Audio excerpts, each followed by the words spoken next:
ఘోషించే గోదావరి అమరధామంలా శోభిల్లే రాజమహేంద్రి.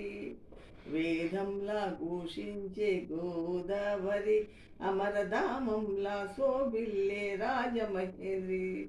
శతాబ్దాల చరిత గల సుందర నగరం, గత వైభవ దీప్తులతో కమ్మని కావ్యం.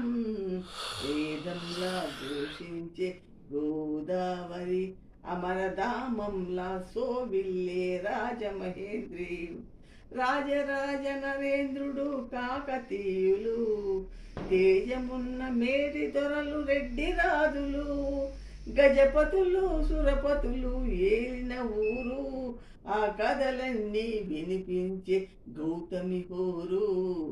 వేదంలా ఘోషించే గోదావరి అమరధామంలా శోభిల్లే రాజమహేంద్రి. ఆది కవి నన్నయ్య వ్రాసనిచ్చట, శ్రీనాథ కవి నివాసము పెద్ద ముచ్చట. కవి సార్వభౌములకిది ఆలవాలము, నవి కవతలు వికసించే నందనవనము. వేదంలా ఘోషించే గోదావరి అమరధామంలా శోభిల్లే రాజమహేంద్రి.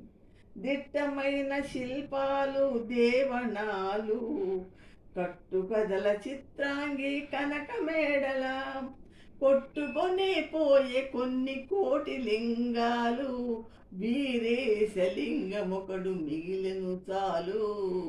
వేదంలా ఘోషించే గోదావరి అమరధామంలా శోభిల్లే రాజమహేంద్రి.